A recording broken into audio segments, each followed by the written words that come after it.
అసలు ఆ మనిషి ముఖ్యమంత్రో వార్డు మెంబరో కూడా అర్థం కావట్లేదు. గ్రామ సెక్రటరీ దగ్గర కూడా పరిపాలనకు సంబంధించిన లెక్క ఉంటది. అలాంటిది ఒక రాష్ట్ర ముఖ్యమంత్రి దగ్గర ఇంకెంత సమాచారం ఉండాలి?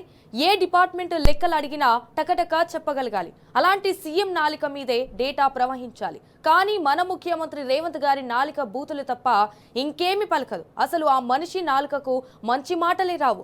ఇంకా లెక్కలు ఎక్కాలు ఎక్కడి నుంచి వస్తాయి?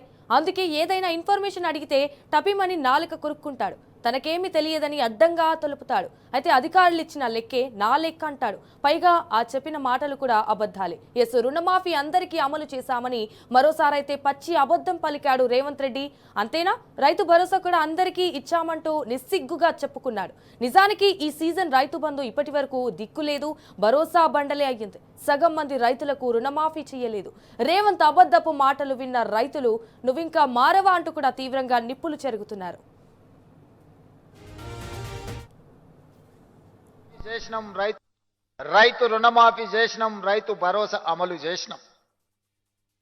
అందరికి వచ్చిందా రాలేదా అంటే నాకు తెలీదు. మీరిచ్చిన సమాచారమే నాకున్న సమాచారం.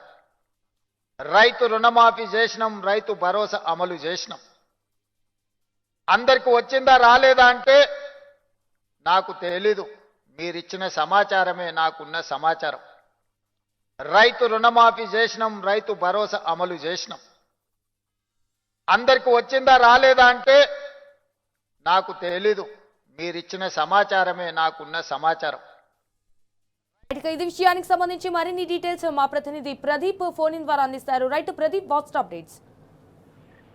ముఖ్యమంత్రి రేవంత్ రెడ్డి మాట్లాడినటువంటి మాటలు సొంత పార్టీ నేతలే తలలు పట్టుకుంటున్నారు.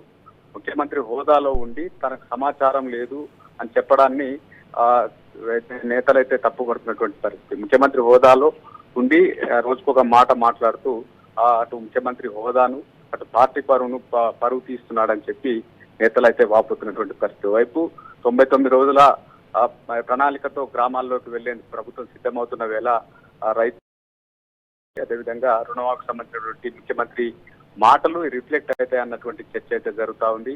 ముఖ్యమంత్రిగా ఉండి ఈరోజు ఆయన మాట్లాడిన మాటలు ముఖ్యంగా రిటైర్డ్ ఉద్యోగులకు బెనిఫిట్స్ ఇస్తాను కూడా డబ్బులు లేవని మాట్లాడడం కావచ్చు, లేదా ప్రభుత్వ దగ్గర భూములు లేవు ప్రజలకు ఇవ్వడానికి అని చెప్పి ఏది మాట్లాడినా ముఖ్యమంత్రిగా ఉండి ఈ రకమైనటువంటి మాటలు ఇప్పటికే ఇబ్బంది తెస్తున్నాయి. ఎందుకంటే మున్సిపల్ ఎన్నికల ముందు రైతు భరోసా వేస్తామని చెప్పి ప్రకటించి ఉన్నారు.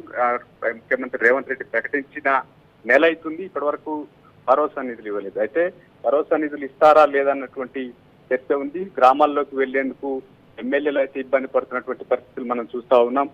ప్రజాపాలన ఉత్సవాలు జరుపుతున్నటువంటి సందర్భంలో ఆ రకంగా ఇబ్బంది అవుతుంది. ఇప్పటికే రైతులు ప్రభుత్వం పట్ల తీవ్ర ఆగ్రహంతో ఉన్నారు. పైగా ముఖ్యమంత్రి హోదాలో ఉండి అయితే అందరికీ రుణమాఫీ చేశామని చెప్పి చెప్తున్నారు. రుణమాఫీ జరగలేదని చెప్పి పెద్ద ఎత్తున గ్రామాల్లో రైతులు ఎమ్మెల్యేలను అధికారులు నిలదీసే సందర్భం. రైతు భరోసా ఇప్పటికే 2 సార్లు ఎగ్గొట్టారు. తాజాగా ఎగ్గొట్టేందుకు ప్రభుత్వం సిద్ధమవుతుంది. ముఖ్యమంత్రి రేవంత్ రెడ్డి చెప్పిన ఇప్పటి వరకు అతిగతి లేనటువంటి పరిస్థితి. ముఖ్యమంత్రిగా ఉండి ప్రభుత్వానికి సంబంధించినటువంటి సమాచారం తన వద్ద లేదని చెప్పడం చూస్తే నవ్వుకుంటున్న పరిస్థితి అయితే మనం చూస్తా ఉన్నాం. రైతులైతే తీవ్రంగా మండిపోతున్నారు. అధికారులు కానీ ఎమ్మెల్యేలు గ్రామాల్లోకి వస్తే నిలదీసేందుకు వారంతే సిద్ధమవుతున్నటువంటి నేపథ్యంలో ముఖ్యమంత్రి మాటలు మరోసారి వివాదాస్పదమయ్యాయి.